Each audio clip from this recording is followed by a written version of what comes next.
एक सेकंड के लिए सोचो, तुमने अपने दुश्मन को मार दिया, सोचा सब कुछ खत्म हो गया। पर क्या होगा अगर वो दुश्मन वापस आए, ना इंसान बन के, ना जिंदा होकर, बल्कि एक ऐसी ताकत बनकर जो तुम्हारी रूह को सीधा डेविल के हवाले कर दे। आज हम एक ऐसी हॉरर मूवी के बारे में बात करेंगे जिसमें से एस्केप करना इम्पॉसिबल है, क्योंकि डील तो पहले ही हो चुकी है। ये है may the devil take you too, और ये एक ऐसी मूवी है जो तुम्हें रात में नींद नहीं आने देगी। इस मूवी में हम एक डेविल को देखते हैं जो 7 दोस्तों के पीछे पड़ जाता है, लेकिन क्या वो दोस्त उस डेविल से बच पाएंगे या फिर वो डेविल उन्हें तड़पा तड़पा के मार देगा। ये जानने के लिए वीडियो को आखिरी तक देखो। मैंने इस फ्रेंचाइजी का पार्ट 1 ऑलरेडी एक्सप्लेन कर चुका है, तो आप लोग इस वीडियो को देखने के बाद वो वाला भी चेकआउट कर सकते हो। आप लोगों को डिस्क्रिप्शन में उस वीडियो का लिंक भी मिल जाएगा।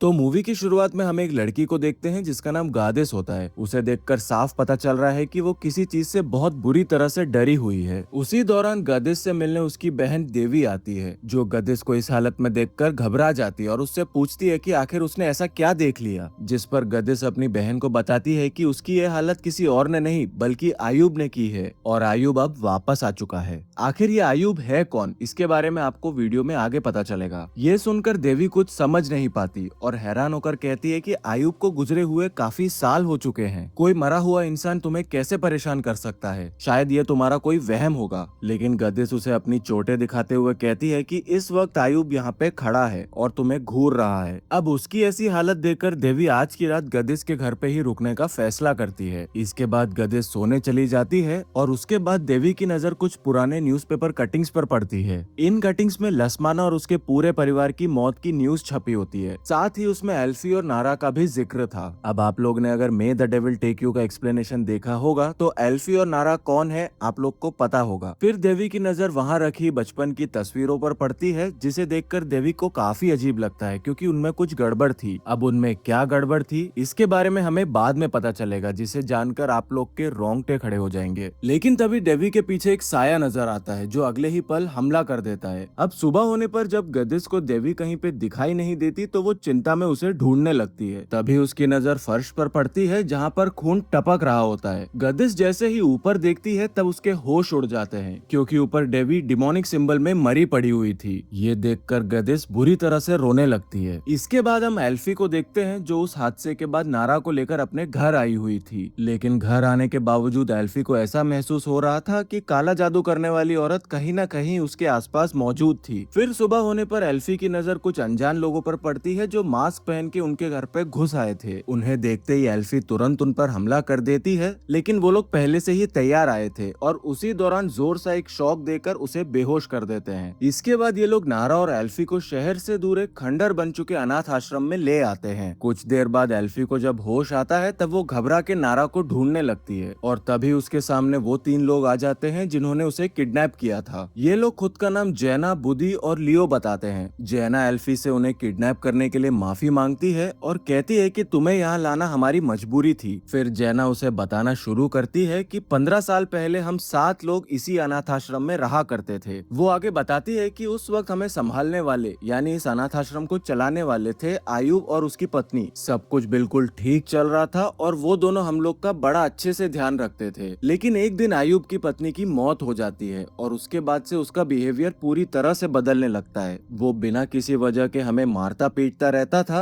और जरा सी गलती होने पर हमें अंधेरे कमरे में बंद कर देता था, और कई बार तो ऐसा भी हुआ है कि बहुत दिनों तक हमें खाना भी नहीं देता था। इसके अलावा आयुब अक्सर अनाथ आश्रम के बेसमेंट में जाकर कुछ अजीब तरह के रिचुअल्स करता था और वहाँ जाना हम लोग के लिए सख्त मना था। समय के साथ उसका अत्याचार बढ़ता ही चला जाता है और आखिरकार हमारा सब्र जवाब दे गया था। हम सब ने मिलकर प्लान बनाया और आयुब को उसी बेसमेंट में जला डाला। लेकिन मरने से पहले आयुब चीखते हुए कह रहा था, डेविल तुम्हें नहीं छोड़ेगा, क्योंकि तुम्हारी डील मैंने पहले ही डेविल के साथ कर चुकी है। फिर जना कहती है कि आयुब को मरे हुए 15 साल हो चुके हैं और अब हमें लगता है कि उसका दिया हुआ श्राप डेवी की मौत से शुरू हो गया है। अब आप लोग को समझ में आ ही गया होगा कि डेवी को किसने मारा और गदिस किस आयुब की बात कर रही थी। इनका कहना था कि देवी के बाद अब आयुब हम बचे हुए 6 लोगों को भी मार देगा, और इसी वजह से उन्होंने एल्फी को किडनैप किया और यहाँ पे लेके आए, क्योंकि वो चाहते थे कि एल्फी उनकी मदद करे। ऑनेस्टली स्पीकिंग बहुत ही बेकार तरीका था मदद मांगने का। एक्चुअल में इन्हें न्यूज़पेपर्स से पता चला था कि एल्फी पहले भी डिमोनिक स्पिरिट से भिड़ चुकी है और उनको हरा चुकी है। अब इनकी परेशानी और हालत देखकर एल्फी ना चाहते हुए भी इनकी मदद करने के लिए तैयार हो जाती है और इसके बाद एल्फी उस पुराने अनाथ आश्रम को एक्सप्लोर करने लगती है। घूमते घूमते जब वो ऊपर वाले फ्लोर पर पहुंचती है तो हम उसके पीछे आयुब की आत्मा को देखते हैं जो तेजी से उसकी तरफ भागती है और अगले ही पल गायब हो जाती है। ये देखकर एल्फी बहुत ज्यादा डर चुकी थी और वो तुरंत घबराकर नीचे भागती है और अब उसे इन लोगों की बात पर यकीन हो गया था। फिर ये लोग एल्फी को गदिस, क्रिस्टी और मार्था से मिलवाते हैं, यानी ये सब वही 6 लोग हैं जिसके पीछे आयुब लगा हुआ है। इसके बाद जेना एल्फी को एक काली किताब देती है जिसमें एल्फी वही आत्मा को देखती है जिसके साथ वो पहले भिड़ चुकी थी। ये देखकर एल्फी फिर से बहुत ज्यादा डर जाती है और किताब छोड़कर आश्रम से बाहर भाग जाती है। फिर बुद्धि उसके पास आता है और बताता है कि ये किताब आयुब को एक काला जादू करने वाली औरत ने दी थी और हम लोग को समझ में आ जाता है कि ये कोई और औरत नहीं बल्कि वही औरत थी जिसकी आत्मा एल्फी और उसके परिवार के पीछे पड़ी हुई थी। बुद्धि कहता है कि आयुब अपनी पत्नी को वापस जिंदा करने के लिए उसी औरत की मदद से काला जादू कर रहा था। उसकी बातें सुनकर एल्फी समझ जाती है कि ये सारी चीजें उसी औरत की वजह से हो रही है। फिर एल्फी भी अपनी कहानी सुनाती है और कहती है कि ये वही औरत है जिसकी वजह से ये सारी चीजें हो रही है। इसके बाद हमें पता चलता है कि इस पूरे इलाके में नेटवर्क बिल्कुल भी नहीं था, इसीलिए ये लोग आपस में बात करने के लिए वॉकी टॉकी का इस्तेमाल करते थे। इसके बाद ये लोग उस बेसमेंट के पास पहुंचते हैं जिसके अंदर उन्होंने आयुब को जलाकर मार डाला था। क्रिस्टी उन लोग को मना करती है लेकिन उसके मना करने के बावजूद ये लोग उस बेसमेंट का दरवाजा खोल देते हैं। इसीलिए क्रिस्टी नारा के साथ बाहर चली जाती है और ये लोग बेसमेंट के अंदर चले जाते हैं। अब मार्था ने उस डायरी को डिकोड कर लिया था। उसके हिसाब से आयुब ने डेविल के देवता के साथ उसकी पत्नी के जिंदगी के बदले इन 7 बच्चों की बलि देने की डील कर ली थी, लेकिन वो अपनी डील पूरी कर पाता उससे पहले ही इन बच्चों ने उसे मार दिया था, जिससे उसकी डील पूरी नहीं हो पाई और उसी डील को पूरा करने के लिए अब वो वापस आ चुका है। मार्था बताती है कि इस किताब के अनुसार ये श्राप सिर्फ वही इंसान तोड़ सकता है जो इसमें लिखा हुआ मंत्र पढ़ सके। अब सब लोगों की उम्मीदें एल्फी पर थी। मार्था कहती है कि तुमने इससे पहले ऐसी ताकतों का सामना किया हुआ है, इसीलिए तुम ही इन मंत्रों को पढ़ पाओगी। मार्था के कहने पर एल्फी अपने खून की कुछ बूंदे किताब पर लगाती है और मंत्र पढ़ना शुरू करती है। मंत्र पढ़ते ही उसका पूरा शरीर कांपने लगता है। उसे अतीत की वो घटनाएं दिखने लगती हैं जहां पर बच्चों ने आयुब को आग में जलाकर मार डाला था और इसकी वजह से थोड़ी ही देर में एल्फी बेहोश होकर गिर जाती है। इसी दौरान वहां पर ठंड बढ़ने लग जाती है। आयुब का श्राप खत्म होने के बजाय और ताकतवर होने लगता है। बेसमेंट की चीजें खुद ब खुद नीचे गिरने लगती है। तभी आयुब की आत्मा उन सब पर हमला कर देती है, लेकिन उसे देखने की ताकत सिर्फ एल्फी के पास थी। उसके सिवा आयुब को कोई और नहीं देख पा रहा था। तभी आयुब की आत्मा जेना पर हमला कर देती है और सब उसे बचाने की कोशिश करते हैं, लेकिन आयुब की आत्मा उसे बुरी तरह से पटक पटक कर मार डालता है। उनकी चीखें बेसमेंट के बाहर बैठी नारा और क्रिस्टी भी सुन लेते हैं, इसीलिए क्रिस्टी उस बेसमेंट का दरवाजा खोलकर अंदर देखने लगती है, लेकिन एल्फी उसे दरवाजा बंद करने के लिए कह पाती उससे पहले ही आयुब की आत्मा बाहर निकलकर क्रिस्टी के अंदर चली जाती है। अब क्रिस्टी पूरी तरह से आयुब के कंट्रोल में थी। वो इन सबको बेसमेंट के अंदर बंद करके नारा के पीछे पड़ जाती है। नारा जान बचाकर भागती है और एक कमरे में छुप जाती है, लेकिन क्रिस्टी पूरी तरह से पोजेस थी। वो दरवाजे को तोड़कर अंदर घुस आती है और नारा को ढूंढने लगती है, लेकिन नारा अलमारी के ऊपर छुपी हुई थी और जैसे ही क्रिस्टी को इसका एहसास होता है, नारा उस अलमारी को उसके ऊपर गिराकर खुद को बचा लेती है। तभी एल्फी भी वहां पहुंच जाती है और बिना रुके क्रिस्टी पर हमला करती रहती है जब तक उसकी जान नहीं चली गई। अब आयुब को इन 7 बच्चों की बलि देनी थी। उनमें से 3 देवी, जेना और क्रिस्टी की जान तो वो ले चुका है। क्रिस्टी की मौत के बाद ये लोग उसकी बॉडी को एक कपड़े में लपेट कर रख देते हैं। इसी दौरान हम लोग नोटिस करते हैं कि गदिस की उंगली पर पट्टी बंधी हुई है। अब वो पट्टी उसने क्यों बांधी थी, इसके बारे में हमें वीडियो में आगे पता चलेगा। अब एल्फी को बहुत ज्यादा गुस्सा आ जाता है। वो मार्था से कहती है कि तुमने ही मुझे वो मंत्र पढ़ने को कहा था, लेकिन श्राप खत्म होने की जगह 2 और लोगों की जान चली गई। अब मैं यहाँ एक पल भी नहीं रुकना चाहती। नारा और मैं यहाँ से जा रहे हैं। फिर बुद्धि उन्हें छोड़ने के लिए गाड़ी निकालता है, लेकिन गाड़ी स्टार्ट ही नहीं होती। देखने पर पता चलता है कि गाड़ी के वायर्स किसी ने काट दिए थे, जैसे कि कोई एल्फी को यहाँ से जाने नहीं देना चाहता। इसी बीच बीच अचानक आयुब की आत्मा एल्फी के सामने आकर उसे डरा देती है और डर के मारे एल्फी उसी गाड़ी में बेहोश हो जाती है। जब एल्फी की आंखें खुलती है तब उसके सामने उसके पिता लसमाना दिखते हैं। एल्फी इन सब का जिम्मेदार अपने फादर को मानती थी। वो कहती है कि अगर आपने पैसों के लिए डेविल से सौदा नहीं किया होता तो आज ये दिन नहीं आता और डेविल हमारे पीछे नहीं पड़ता। इस पर लसमाना कहता है कि तुम यहाँ से भाग जाओ, तुम्हें यहाँ लाना डेविल की चाल है। वो सिर्फ इन लोगों की बलि नहीं बल्कि नारा और तुम्हारी बलि भी चाहता है। जितनी जल्दी हो सके यहाँ से निकलो। तभी अचानक से आयुब की आत्मा एल्फी के पीछे आती है और उसका हाथ पकड़कर जलाने लगती है और उसी पल एल्फी की आंखें खुल जाती है। असल में बुद्धि उसे बेहोश देखकर वापस अंदर लेके आ गया था और एल्फी को समझ में आ गया था कि उसने जो अभी देखा वो सिर्फ एक विजन था। लेकिन जब वो अपना हाथ देखती है तो उसके होश उड़ जाते हैं क्योंकि उसका हाथ सच में जल चुका था। ये देखकर बुद्धि को भी कुछ समझ में नहीं आता। फिर एल्फी बुद्धि से पूछती है गाड़ी के वायर्स किसने काटे। बुद्धि कहता है कि पता नहीं, यहाँ आने से पहले तो गाड़ी बिल्कुल ठीक थी। ये सुनकर सबको शक होने लगता है कि शायद हम में से कोई आयुब के साथ मिला हुआ है और सच का पता लगाने के लिए ये सब लोग मिलकर उस काले जादू वाले किताब को देखने लगते हैं। इसी बीच उन्हें ध्यान आता है कि गदिस काफी देर से कहीं दिखाई नहीं दे रही, इसीलिए लियो उसे ढूंढने के लिए चला जाता है। अब एल्फी को किताब में कई खून लगे हुए अंगूठे के निशान दिखाई देते हैं और इसका मतलब ये है कि आयुब को बुलाने वाला रिचुअल इससे पहले भी कोई कर चुका है। लेकिन सब लोग ये कहते हैं कि उनमें से किसी ने भी ये रिचुअल नहीं किया। तभी एल्फी को याद आता है कि गदिस के अंगूठे पर बैंडेज लगा हुआ था, यानी शायद गदिस ने ही ये रिचुअल किया होगा। इसके बाद एल्फी को उनकी बचपन की एक फोटो मिलती है और इस फोटो को देखकर उसका शक अब यकीन में बदल जाता है। एल्फी सबको वो फोटो दिखाते हुए कहती है आयुब तुमसे नफरत करता था, तुम्हें मारता पीटता था,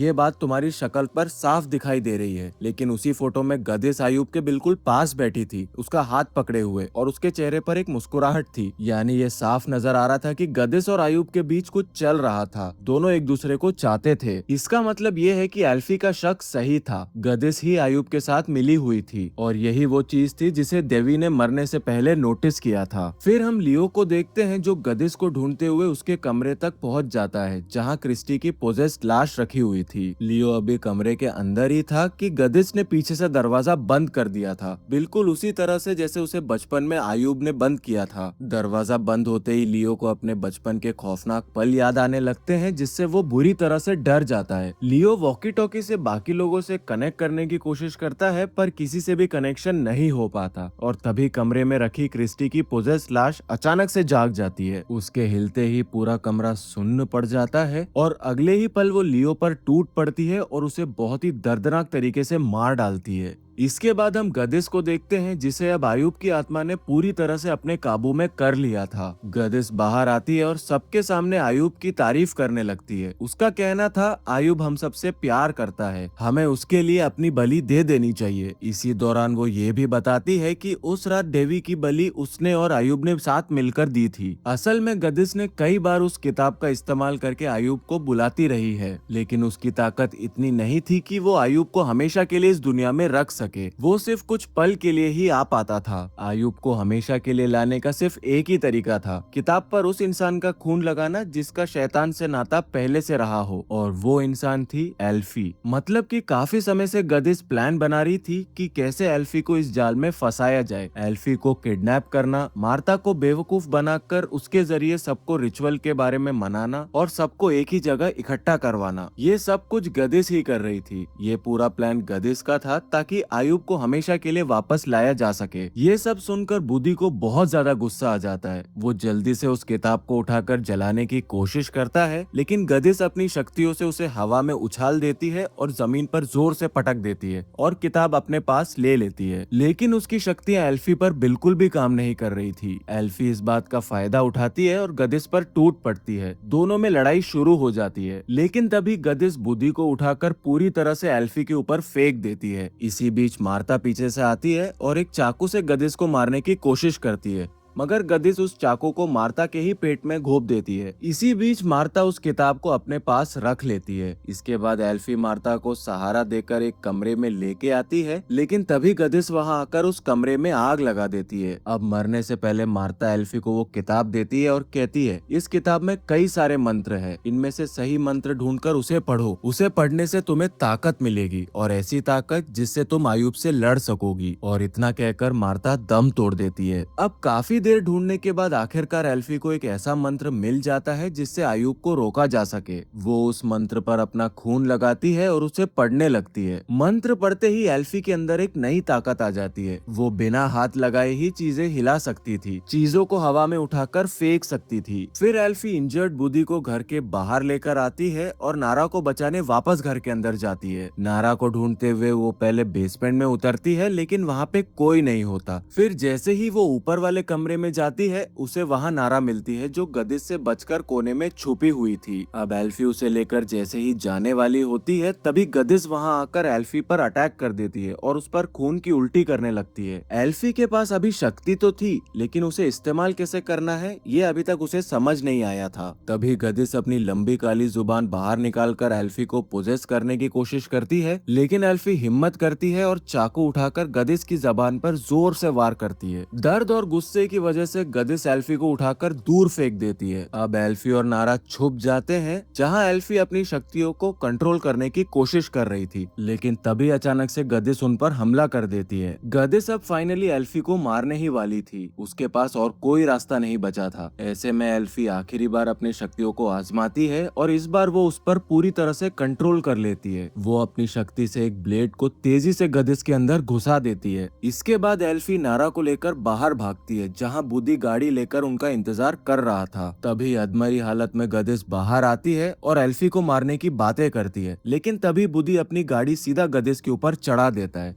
जिससे उसकी बची कुची जान भी निकल जाती है। अब गदिश के मरने के बाद आयुब उसके शरीर से बाहर निकल आता है और ये सीन काफी ज्यादा डरावना था। बाहर आते ही आयुब सीधा एल्फी को पोजेस करने की कोशिश कर देता है और पोजेस कर भी लेता है, जिससे एल्फी एक बार फिर से बेहोश हो जाती है। एल्फी के सामने था डेविल खुद, यानी वही डेविल जिसके साथ आयुब ने सौदा किया था। डेविल एल्फी से कहता है, तुमने मुझसे बचने की कितनी कोशिश की, लेकिन आखिरी में तुमको मेरे सामने आना ही पड़ा। तुम्हारी आत्मा कभी तुम्हारी थी ही नहीं। तुम्हारे बाप ने उस औरत की मदद से मेरी पूजा की, पैसे पाने के लिए उसने तुम्हारी बलि देना चाहा, लेकिन आखिरी वक्त पे उसने मुझे धोखा दे दिया। मगर उसे ये नहीं पता कि तुम्हारी सोल मेरे नाम पहले ही हो चुकी है। अब तुम मेरी गुलाम हो, तुम्हारी आत्मा पूरी तरह से मेरे कब्जे में है। अब देखा जाए तो आयुब अपनी डील पूरी कर नहीं पाया था, क्योंकि उन 7 लोगों में से अभी भी बुदी जिंदा था। इसीलिए डेविल उसे उसकी नाकामयाबी की सजा दे रहा था। अब आयुब को कभी भी मुक्ति नहीं मिलेगी, वो हमेशा के लिए उसी दर्द में फंसा रहेगा। तभी एल्फी की आंखें खुल जाती है और तीनों लोग किसी तरह से अपनी जान बचाते हुए वहाँ से बाहर निकल जाते हैं। लेकिन असली खतरा अभी भी पूरी तरह से खत्म नहीं हुआ था, क्योंकि अब एल्फी की पूरी सोल डेविल के कब्जे में थी। अब देखना था कि डेविल एल्फी के साथ आगे क्या करेगा। अगर आप लोगों ने यहाँ तक वीडियो देख लिया है, मतलब आप लोग को ये वीडियो बहुत पसंद आया है। इस वीडियो को लाइक कर देना और चैनल को सब्सक्राइब जरूर कर लेना। अब हम इस मूवी के कुछ थ्योरीज के ऊपर डिस्कस करते हैं। तो मेरी पहली थ्योरी ये है कि एल्फी हमेशा से असली टारगेट थी, सब कुछ पहले से प्लान था।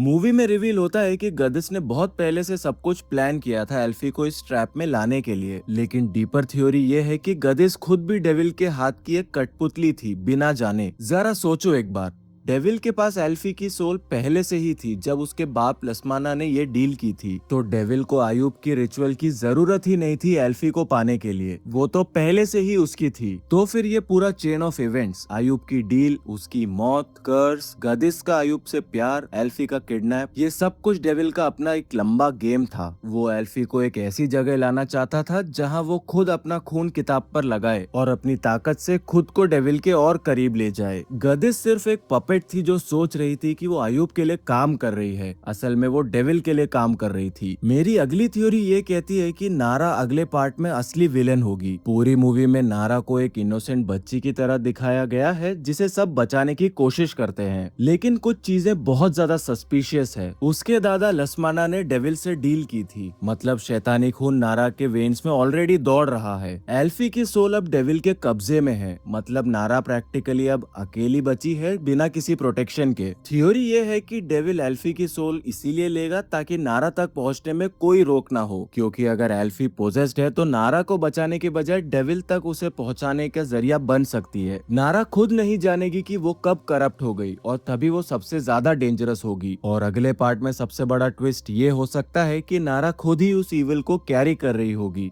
जो एल्फी ने पूरी मूवी में रोकने की कोशिश की है। तो दोस्तों, ये थी may the devil take you too movie की पूरी स्टोरी लाइन। लाइन और कुछ थ्योरीज। मैं उम्मीद करता हूँ कि आप लोग को यह वीडियो एक्सप्लेनेशन पसंद आया होगा। अगर पसंद आया है तो लाइक जरूर कर देना और चैनल को सब्सक्राइब जरूर करके जाना, क्योंकि हम ऐसे डिटेल में मूवी एक्सप्लेनेशंस बताते हैं और कुछ थ्योरीज के बारे में भी डिस्कस करते हैं। अगर इन थ्योरीज के अलावा आप लोग के मन में भी कोई थ्योरी है तो कमेंट सेक्शन में जरूर लिखना। और अगर आप लोग को ये मूवी का एक्सप्लेनेशन पसंद आया है तो जैसा मैंने स्टार्टिंग में बताया था, इस मूवी फ्रेंचाइजी का एक और पार्ट आया है जिसका नाम है may the devil take you. आप लोग वो वीडियो एक्सप्लेनेशन भी देख सकते हो, मैं नीचे डिस्क्रिप्शन में उसका लिंक दे दूंगा। और अगर आप लोग को इस मूवी का एक्सप्लेनेशन पसंद आया है तो मैं पक्के से कह रहा हूँ आप लोग को ये वाले मूवी का एक्सप्लेनेशन भी पसंद आएगा। जाके देखो ये वाले वीडियोस भी, आप लोग को बहुत ज्यादा मजा आएगा। मिलते हैं हमारे नेक्स्ट वीडियो में, तब तक के लिए स्टे स्पूकी।